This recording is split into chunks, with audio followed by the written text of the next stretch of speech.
안녕하십니까. 회당 윤흥선 한시의 일단을 발표를 맡은 경성대에서 연구하고 있는 최식입니다. 저는 오늘 회당 윤흥선 선생님의 기존의 연구와는 좀 다르게 한시라고 하는 작품에 주목해서 회당 선생님의 다양한 면모를 살펴보고자 합니다. 그러면 회당 윤흥선 선생님에 대해서 간략하게 살펴보겠습니다. 여러분이 다 아시다시피 선생님 본가는 파평이시고 자는 군서, 호는 회당이십니다. 이 호는 의당 박세화 선생님께서 지어주신 호로 알려져 있습니다. 본래 경기 양근 남시면 지탄리에서 출생을 하셨고요. 그 다음에 수학과 생애를 좀 살펴보면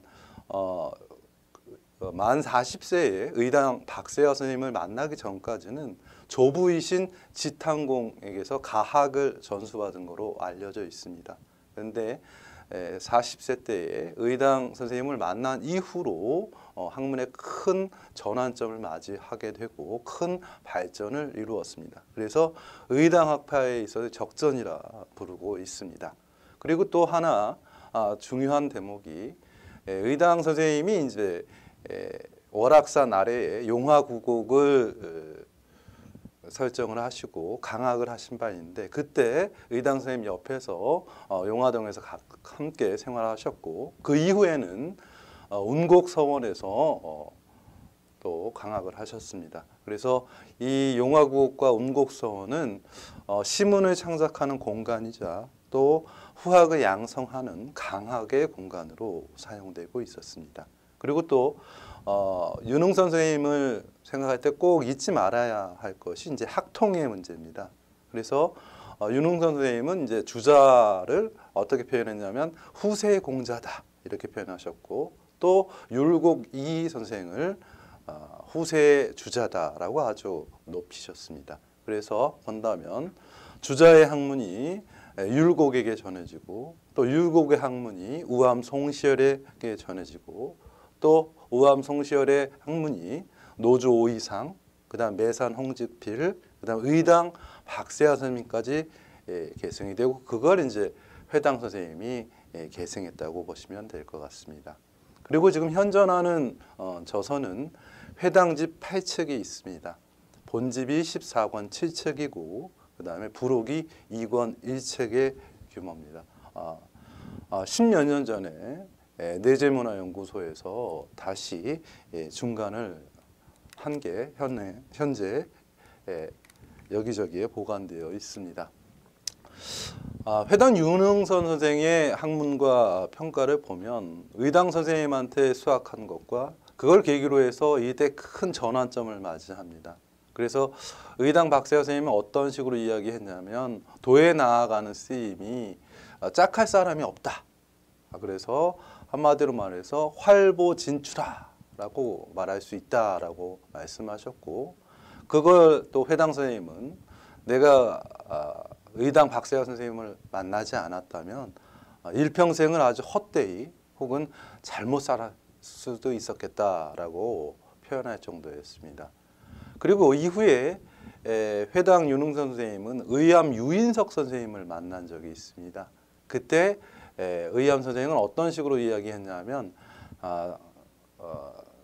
장량과 제갈공명이 이제 한나라와 촉한을 부지하려고 했던 그 마음으로 이 우리 유학을 위해서 사력을 다하라 이런 당부의 말씀을 한 적도 있습니다. 그래서 회당 선생님은 71세에 작고하시게 되는데요. 그때 어떤 말씀을 하셨냐면 나한테 좀 더 시간이 더 있었다면 내가 모든 나머지의 기운을 다 쏟아가지고 옛날 선현의 현인들에게 부끄럽지 않은 그런 성과를 이루었을 텐데 그렇지 못하고 생을 마감하는 것을 탄식했다고 합니다. 그다음 회당 학문의 요체와 평가입니다. 회당 선생님은 의당 선생님의 영향을 굉장히 많이 받았습니다. 그래서 평소 의당 박세화 선생님이 중시했던 게 주경, 그 다음에 거사, 구인입니다. 그래서 회당 선생님은 이 세 가지를 3대 규모라고 해서 평생 마음속에 간직하고 이걸 생활 속에서 실천하고자 노력하셨던 분입니다. 그래서 그 다음에 이제 평가는 이제 중간집 서문을 간행했던 정동희 선생이 쓰신 말씀입니다. 의당 선생님과 회당 선생님은 어떻게 표현했냐면 어버계례 공어 개왕.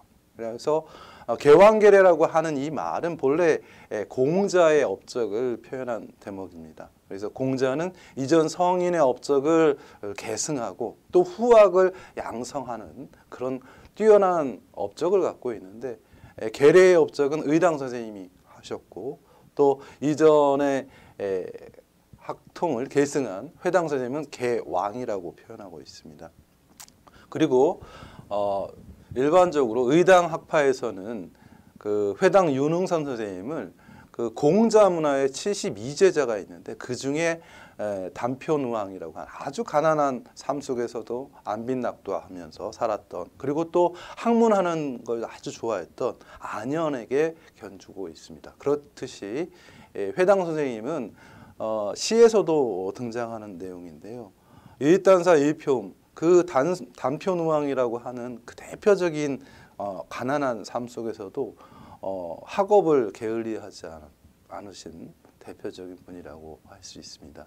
그래서 정동희 선생은 어떻게 얘기했냐면 회당 선생의 업적을 크게 작게 얘기한다면 의당학파의 적전이고 크게 얘기한다면 우리 유학에 있어서의 100대의 귀감이 될 만한 아주 그렇게 훌륭한 인물이라고 표현하고 있습니다. 과연 이게 회당 선생님에 대한 적합한 평가일지는 모르겠습니다. 근데 좀 지나친 면도 없지 않지만 회당 선생님이 당시 유학, 특히 이제 의당학파에서 차지하는 위상이 어느 정도였는지 짐작할 수 있는 대목입니다. 그래서 다음은 회당 선생님과 관련된 연구 성과를 좀 살펴봤습니다.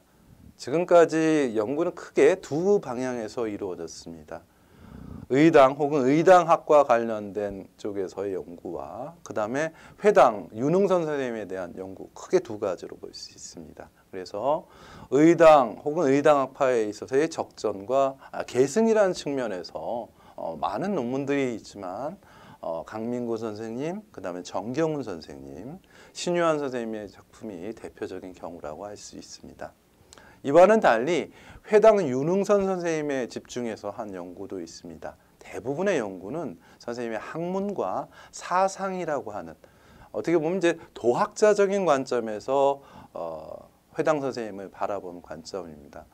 대표적인 경우가 최영선 선생님의 연구, 그 다음에 이군선 선생님의 연구, 그 다음에 조혁상 선생님의 연구입니다. 이렇게 본다면 그 회당 선생님에 대한 연구는 아직까지는 초보적인 기초적인 수준에 해당합니다. 지금까지의 연구가 의당 박세여 선생님 혹은 의당 학파라고 하는 큰 범주에서 연구가 진행되었고 이제 시선이 회당 윤흥선 선생님으로 이제 확대되는 그런 과정에 있습니다. 그리고 또 요 내용에서 알 수 있다시피 대부분은 뭐냐면 학문과 사상이라고 하는 산문 혹은 서간문 혹은 이제 어록을 중심으로 연구가 되어 오고 있습니다. 그래서 저는 회당 선생님을 한시라고 하는 측면에서 한번 보면 또 다른 면모를 볼 수 있을까 해서 접근을 하고자 했습니다. 회당 한시의 개관을 보면 그 문집을 아까 말씀드렸다시피 18책이 전하는데요. 그 중에 시는 권 1에만 수록되어 있습니다. 전체는 160제목에 167수가 수록되어 있고요. 5원시와 7원시로 나누어져 있는데 5원시 43제 46수, 7원시 117제 121수입니다. 근데 5원시에 보면 그 안에 6원시가 한 수 들어있고요. 그 다음에 5, 7원 장당구가 또 두 수가 수록되어 있습니다. 그렇기 때문에 이제 크게 5원시, 7원시로 나누고 있지만 6원시도 있고 장당구도 있다라는 걸 알 수가 있겠습니다. 그리고 또 특히 좀 눈에 띄는 것들이 5원고시에 9수, 그 다음 또 7원고시가 6수 있다는 겁니다. 요거 내용들은 대부분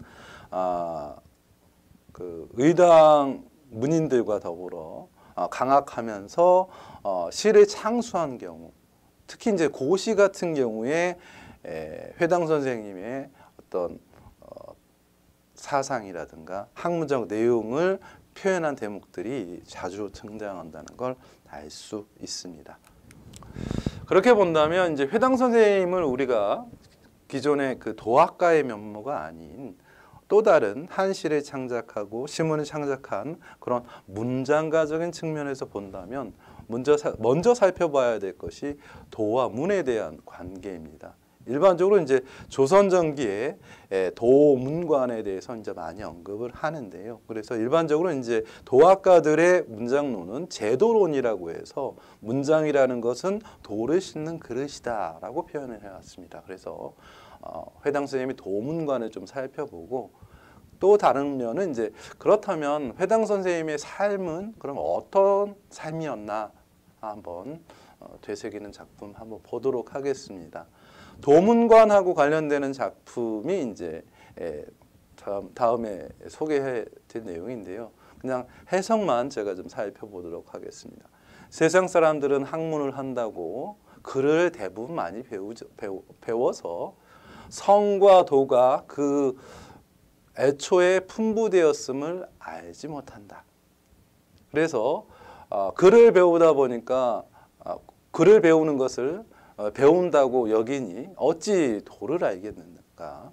글이 도를 싣지 못한다면 이는 빈술에 불과하다.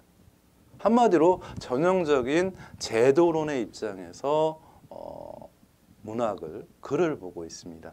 그렇기 때문에 우리가 흔히 말하는 시라는 것은 그 사람의 마음을 표현하는 거라고 하는데 그게 바로 이제 시고 문인데 그래서 도학자적인 도학을 중시했던 이런 그 내용들이 그대로 표출되다 보니까 시가 굉장히 간결하고 그 다음에 대부분의 내용들이 우리가 흔히 볼 수 있는 음풍농어에 해당하는 작품은 거의 없습니다. 그거는 제도론적 관점에서 시를 혹은 문학을 보고 있기 때문에 이렇다고 볼 수 있겠습니다. 그 다음 작품은 이제 회당 선생님의 생애, 삶이 어떠했는가를 볼 수 있는 대표적인 내용입니다. 우리가 흔히 말해서 주경야독이라고 하는 독서와 농사는 본래 우리들의 직분이 세상의 칠하는 같은 것은 상제의 마음을 누가 알 수 있겠는가. 세상의 인생 100년을 악착같이 산 게 부끄러우니 이 내용은 오래전에 이미 벼슬 따위를 다 마다했다네. 한마디로 말하면 회당 선생님이 살았던 이 시대는 가장 우리나라가 어수선했던 국권을 빼앗기고 일제치하했던 그 시대였습니다. 그렇기 때문에 그 시대에 영합해서 악착같이 살아가는 그 자체 이거는 회당 선생님한테는 인정할 수 없는 그렇기 때문에 일찌감치 세상의 벼슬과 녹봉은 다 마다한 채 응거하면서 한편으로는 농사짓고 한편으로는 독서를 하는 학자의 삶을 추구했다라는 것을 알 수 있습니다. 그래서 제가 봤을 때 회당 선생님의 한시의 특징은 저는 크게 4가지로 보고 있습니다. 첫 번째는 의당 박세화 선생님 그리고 용화국어과 관련된 내용입니다. 그리고 두 번째는 의당 선생님이 강조하셨던 주경, 거사, 구인을 실생활에서 체득하고 실천하는 내용입니다. 그래서 회당 선생님이 말씀하셨던 거는 이제 학문함에 있어서 주경과 거사와 구인은 큰 규모라서 종신토록 어떤 삶의 지침으로 삼았다라는 것을 알 수 있습니다. 그렇기 때문에 시에 많이 언급되는 것 중에 하나가 늘 자기 몸과 마음을 점검하면서 혹시나 내가 잘못된 게 있지 않았나 늘 삶 속에서 이걸 점검하는 삶을 사셨다고 하겠습니다.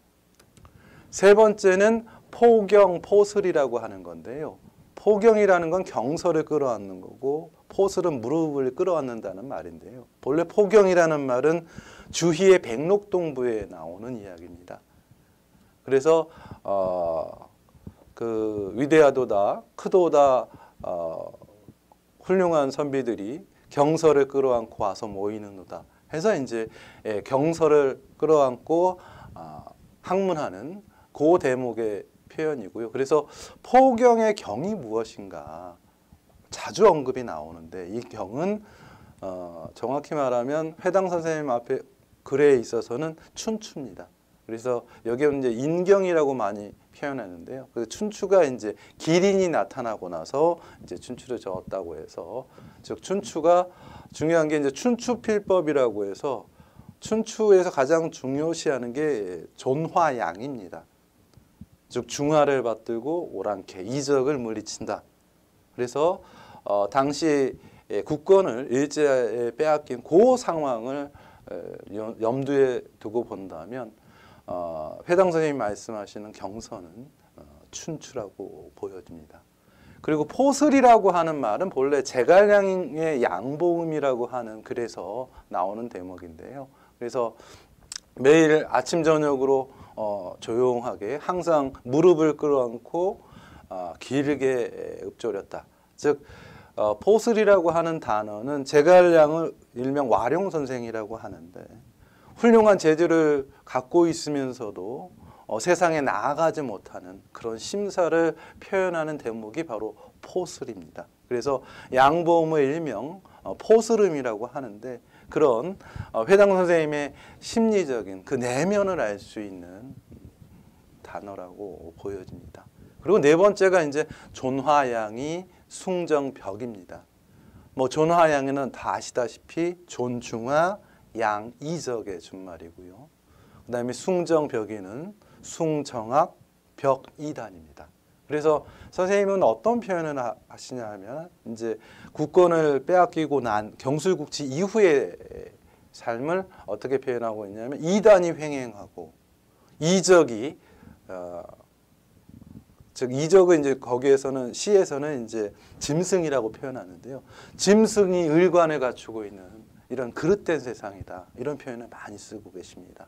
그래서 이런 존화양이라든가 숭정벽의 내용을 볼 수 있는 것으로 이제 화양동을 방문하고 또 만동료를 방문하고 또 대보단과 조종암 그리고 평양에 있는 기자릉을 방문한 그 식구에서 이러한 면모가 아주 분명하게 드러나고 있습니다. 그래서 이렇게 크게 네 개로 볼 수 있고요. 그래서 제가 봤을 때 의당 첫 번째 의당 선생님과 용화국어과 관련된 작품은 이렇게 많은 작품이 있는데 이렇게 뽑아볼 수가 있겠습니다. 그냥 대체적인 내용을 제가 한번 보면 숲풀 아래 조그마한 인물 자기를 표현한 것 같습니다. 회당 선생님이 그 정관이라고 하면 이제 정저지화라고 해서 이제 우물한 개구리의 아주 작은 식견 어찌 그리 어리석은가 해가지고 회당 선생님을 의당 박세화 선생님을 만나기 전만 해도 아주 우물한 개구리의 그런 식견을 갖고 있었는데 그래서 세상을 아주 오만하게 봤었고 그 다음에 도가 날로 위태로워짐을 탄식만 하는 그런 지경이었다는 거죠. 근데 이제 그 다음 구절에 보면 이제 의당 선생님을 만나고 나서 많이 달라져서 그래서 이제 학문에 치력하게 되었다라는 걸 알 수가 있습니다. 그렇기 때문에 과연 회당 선생님 학문이라든가 일생에 있어서 가장 큰 전환점이 된 것은 의당 박세화 선생님을 만나서 제자로 입문하면서 큰 학문적 발전이 일어났고 그 다음에 우리가 지금 볼 수 있는 대부분의 문집에 있는 수록된 글도 그 이후에 창작된 것으로 보여집니다. 두 번째는 아까 말씀드렸던 주경, 거사, 구인에 대한 이야기입니다. 그래서 이제 감흥이라고 하는 시 작품인데요. 거기에 보면 어떤 이야기가 있냐면 인을 구하는 것은 내가 하고자 하는 바요. 사육을 몰아내는 것을 어찌하겠는가. 또 굉장히 중요한 내용이죠. 근데 이 거사구인도 그 근본은 몰래 다 기르는 방법이 있다라는 거죠. 그래서 정정당당하게 해서 어느 곳에 치우치거나 기울여서는 안 된다. 이래야만 도체가 상하로 유동하게 되고 만리가 다 이로 말미암아서 이루어진다라는 거죠. 그래서 그 다음에 이제 중요하게 생각하는 게 경을 강조하고 있습니다. 오직 경으로서 그 처음과 끝을 이루네. 이렇게 본다면 회당 선생님이 강조하시는 주경, 거사, 구인을 아주 잘 보여주는 대목입니다. 그래서 시 9절 맨 끝에 보면 사문유 종지라, 사문에 종지가 있다. 이게 바로 회당 선생님 개인이 주장하신 게 아닌 의당 선생님이 강조하셨던 거고, 의당학파에서 가장 받드는 뜻이 바로 이 주경, 거사, 구인이라는 것을 다시 한번 강조하고 계십니다. 세 번째는 포경과 포슬과 관련된 시입니다. 여기에 보면 이제 포슬에 대한 내용도 있고, 그다음 또 포경에 대한 내용도 있습니다. 그래서 여기에 보면 이제 용화정사라고 해서 용화국옥을 만든 용화동 입구에 용화정사를 만들고, 회당 선생님이 이제 주자의 유상을 걸어놓고 상망으로 제를 올리기도 하고 또 강학을 하던 장소이기도 합니다. 그래서 그 내용에 보면 용화정사에 머무를 때 쓴 작품으로 보이는데요. 한 해가 다 하도록 문 밖을 나가지 아니하고 무릎을 쓸어안고 무슨 일로 길게 읊조리는가 하면서 어떻게 보면 세상에 나아가고 싶어도 나아가지 못하는 그런 우울한 심사를 표현하시면서, 또 맨 끝에 보면 머리를 긁적이며 아득히 바라봐도 내 어디로 가겠는가, 갈 곳이 없다라는 거죠. 왜냐? 지금은 오랑캐가 판치는 그런 세상이기 때문에. 그래서 경서를 끌어안고 또 배회하며 슬픔을 금할 수 없다. 그래서 당시 포경 혹은 포슬이라고 하는 단어는 즉 회당 윤흥선 선생님이 처한 상황, 그리고 우리 조선이 처한 그 암울한 상황을 맞서는 그런 그 회당 선생님의 태도를 보여주는 단어라고 할 수가 있겠습니다. 그리고 마지막으로 존화양이와 숭정벽이와 관련된 내용입니다. 이 내용은 좀 작품 중에 진짜와 가짜 두 국화에 대해서 읊은 작품이 있는데요. 그래서 이제 진짜냐 가짜냐에 대한 준위 내용입니다. 근데 요거 약간 비틀어서 보면 지금 회당 선생님이 살았던 시대는 뭐냐면 화의 세상이 아닌 이적의 세상이고, 정학이 끊어지고 이단이 횡행하는 시대입니다. 그래서 이걸 달리 표현하면 중하와 정학은 진이고 이적과 이단은 가가 되는 거죠. 그래서 그 내용을 보면 뜰에 봄에 국화를 심고 만절이라고 하면 이제 가을이겠죠. 가을의 향기를 기다렸다네. 가을 깊었지만 꽃은 피지 않고 아면이 절로 꽃을 머금었네. 곁에 국화와 비슷한 것이 있어 흐드러지게 이미 노란 꽃망울을 터뜨렸네. 마주하고 마치 도리어 조롱하는 듯 한껏 꽃다움을 자랑하네. 진짜와 가짜 끝내 속일 수가 없으니 어찌 그 장단을 비교할 수 있겠는가? 즉 국화 노란색이라고 다 국화는 아닌 것처럼, 그죠? 당시 세상에 이적이 판을 치고 이단이 횡행하는 시절이지만 여전히 중화의 사상은 남아 있었고 정학은 희미하게나마 그 명맥을 유지하고 있다라는 걸 알 수 있습니다. 그래서 이 마지막 구절에서 어떻게 보면 단순히 국화로 표현된 진짜와 가짜 국화를 갖고 논한 것이지만 실질적으로는 이적, 이단이 횡행하는 그 당시를 비유적으로 표현한 글이 아닐까 생각을 합니다.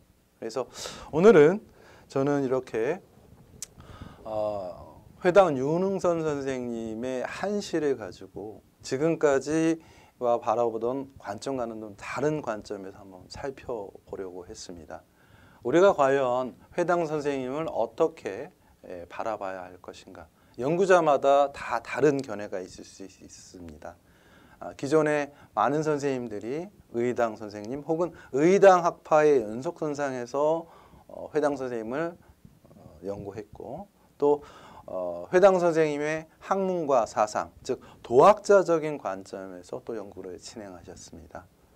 다 유의미한 연구라고 생각을 하고요. 저는 그 연장선상에서 조금 논의를 한시라고 하는 방면으로 확대를 해보았습니다. 그래서 실질적으로 회당 선생님이 갖고 있던 학문과 사상이 어떻게 문학적으로 표출되고 있는가 이걸 한번 살펴보는 계기였습니다. 오늘을 계기로 회당 윤흥선 선생님에 대한 연구가 다양한 방면에서 이루어지기를 기대합니다. 오늘 발표 이것으로 마치도록 하겠습니다. 감사합니다.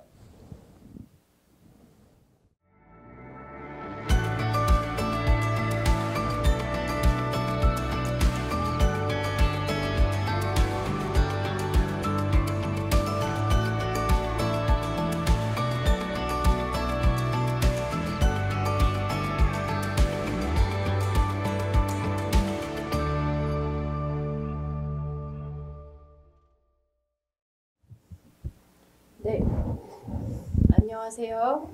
앞서 해당 윤흥선 한시의 일단 최식 선생님께서 발표를 해주셨는데 잘 들었고요. 저는 토론을 맡은 원광대학교 한문번역연구소의 김보성이라고 합니다. 예, 오늘 김보성 선생님이 이렇게 제가 아직 완성되지 않고 약간 초고를 조금 지나친 초고는 좀 초고라고 부를 정도로 약간 어수선한 논문을 읽어주시고 이렇게 토론까지 해주셔서 감사드립니다. 회당 윤흥선 한시의 일단은 기존 연구에서는 그 의당 선생님 혹은 의당 학파와 관련된 연구 그리고 회당 윤흥선 선생님의 학문이나 학통을 중심으로 연구가 됐다면 이번 연구는 한시에 집중해서 한번 회당 선생님의 특징적 면모를 살펴보고자 했습니다. 예. 저도 이 발표를 듣고 조금 반가웠던 게 여전히 그 철학적이나 어떤 산문에 치중된 연구가 많이 나오고 있는데 그래도 이제 저희가 한시를 윤흥선 선생님의 어떤 한시의 일단을 보게 된 것 같아서 굉장히 뜻깊었고 제가 약간은 좀 준비해온 PPT를 좀 넘겨보면서 제가 궁금했던 부분 몇 가지 질문을 좀 드리도록 하겠습니다. 첫 번째는 우리 의당 학파에서 보통 이제 회당 선생님을 공자의 수제자인 안현에 비유를 하곤 합니다. 그만큼 어떤 의당 박세화 선생님의 어떤 정수를 제대로 전수받았고 또 전파했다라고 여겨지는데요. 앞서서 굉장히 그 강조를 하신 부분이 구인이라는 부분이에요. 그래서 그 구인 정신을 의당 선생님의 구현과 어떤 회당 선생님의 구현, 그 문학적 형상화된 그 부분이 온전히 일치하는지 아니면은 조금 더 차이가 있는지 이 부분이 궁금한데 제가 갖고 온 부분에서 의당 선생님 시에서는 그 어떤 인을 천지의 그 인이 가득 차면 어떤 경계가 동포 사이에서 모든 경계가 없어진다 해서 좀 더 약간 보편적이고 거시적인 논리가 진행이 됐고 회당 선생님의 같은 경우에는 나 오자를 써서 어떤 나의 어떤 추구해야 될 궁극적인 경지로 조금 축소를 하신 거 아닌가. 그래서 축사, 그 어떤 사념을 없애고 그렇게 자기가 이 구인을 구하는 걸 원한다. 이런 식으로 제가 읽히거든요. 그래서 이렇게만 그 두 한시만 비교를 한다면 의당 선생님의 어떤 큰 그런 범주가 조금 회당 선생님에서는 좀 더 개인적으로 축소됐다고 보이는데 혹시 이거에 대해서 견해가 어떠신지 궁금합니다. 예, 김보성 선생님의 그 질문, 저도 요 부분에 대해서는 이제 많이 생각을 했었습니다. 의당 선생님의 의당집에 보면, 의당 선생님 자체가 이제 도학자이시다 보니까 시가 전하는 건 몇 편 되지 않습니다. 그래서 시에서 나온 저 인이라는 것도 이제, 그 회당 선생님과 의당 선생님 사제지간이고, 의당 선생님이 평소에 중시하셨던 게 주경, 그 다음에 거사, 구인입니다.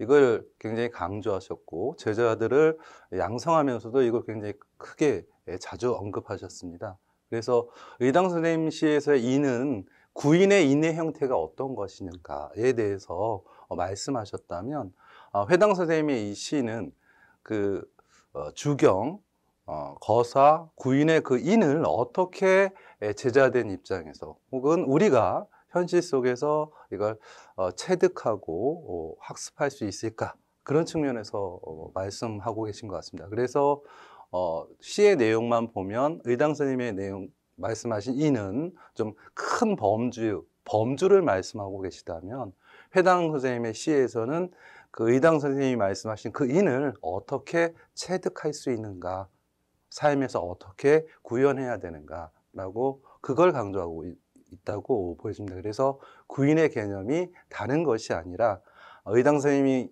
제시하신 그 인의 개념을 실생활에서 그리고 학습에서 그리고 그래서 그걸 어떻게 체득하고 실천해 갈 수 있는가, 그 내용을 중심으로 말씀하셨다고 할 수 있어서 크게 차이가 나는 개념은 아니고 오히려 의당 선생님이 강조하신 그 내용을 부연해서 시로 형상화하고 있다고 생각합니다.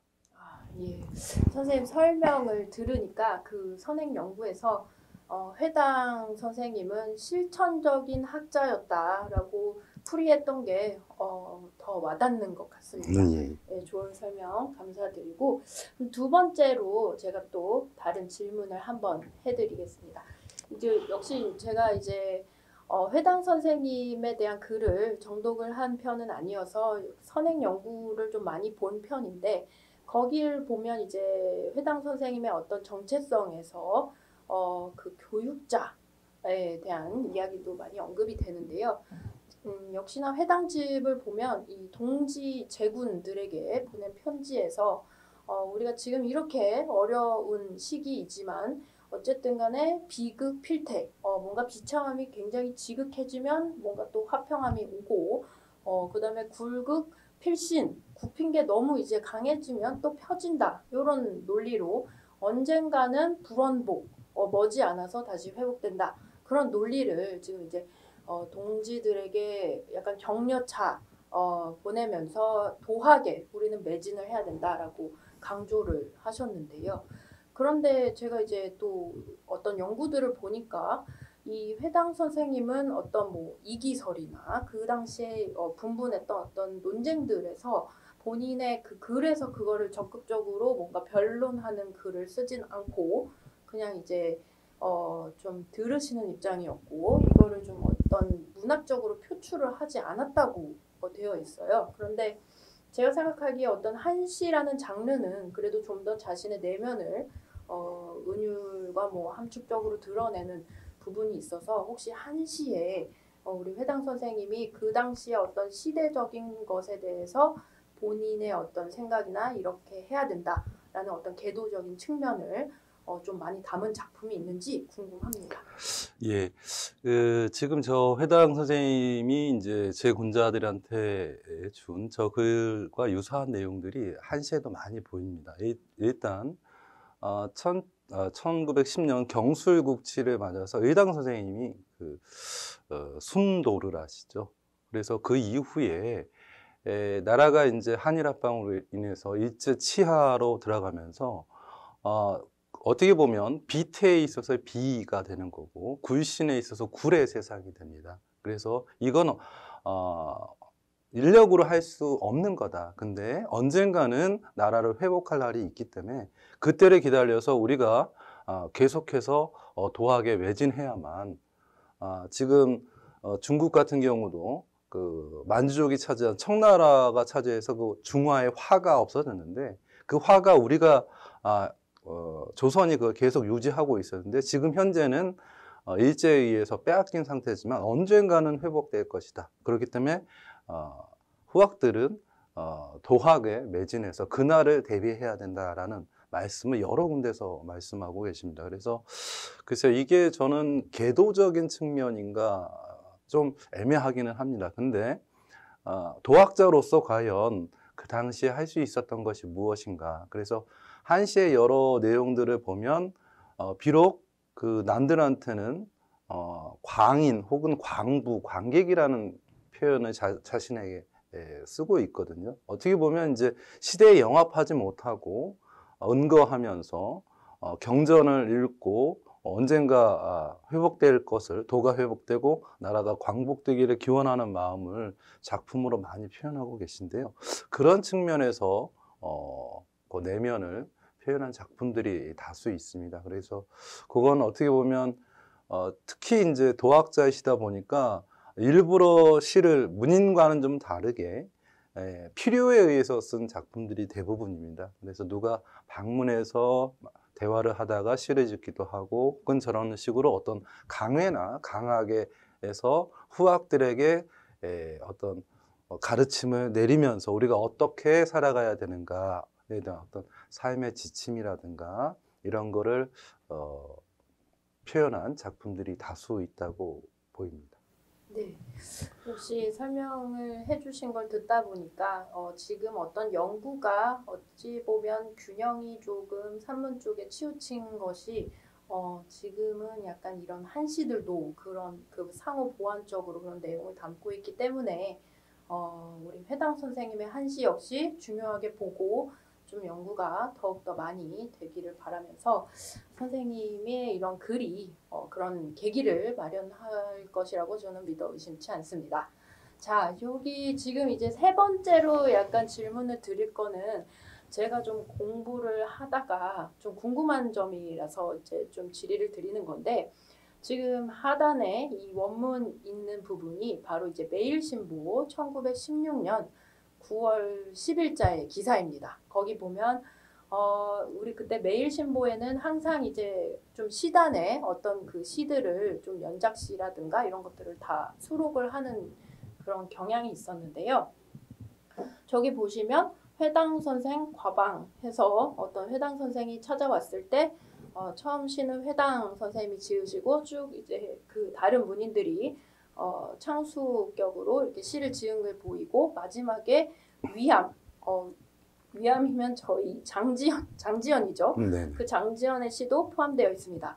그래서 이렇게 봤을 때 물론 이제 저 회당 선생님이 우리의 그 회당 선생님인지도 제가 좀 의문입니다만 아무튼 현대 시단에 저런 식의 그 부분이 남아 있는데 우리 그 만약에 저 회당 선생님이 누구신지 아시면 좀 알려주시고 혹시나 이 회당 선생님이 우리의 그 지금 회당 선생님이 아니시더라도 그때 당시에 회당 선생님의 어떤 시인으로서의 위상은 어떠했는지 혹시 뭔가 자료를 보신 게 있다면 설명 부탁드립니다.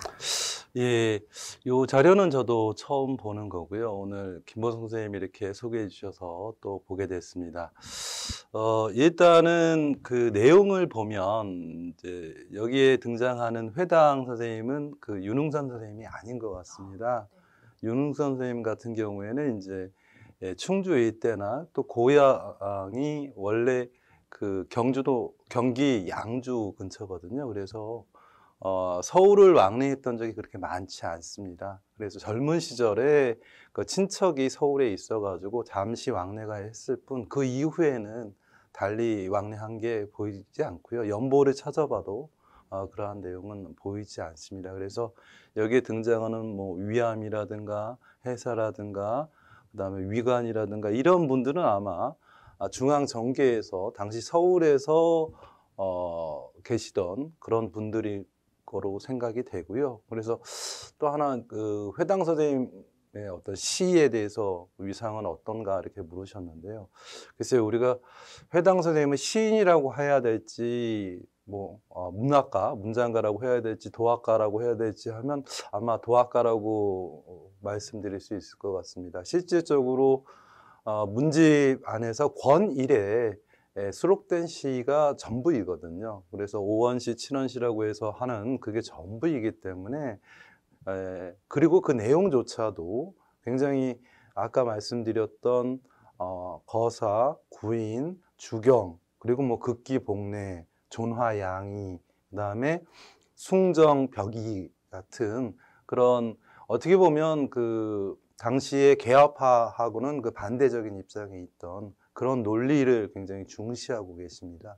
그렇기 때문에 시인이기보다는 도학자로서의 회당 윤흥선 선생님을 보는 게 맞고, 단순히 도학자라고 해서 단순히 그 도학만 펼친 게 아니라 우리가 알고 있는 퇴계 선생이나 이황 선생도 훌륭한 도학자이지만 또 훌륭한 시인이자 문학가였습니다. 그런 측면에서 제가 오늘 발표한 내용은 회당 윤흥선 선생님을 단순히 도학가다, 그런 그 측면에서 바라볼 게 아니라 또 한시로 살펴보면 도학자의 그런 삶들이 또 어떻게 문학적으로 형상화되고 있는가, 이런 모습을 볼 수 있는 기회라고 생각합니다.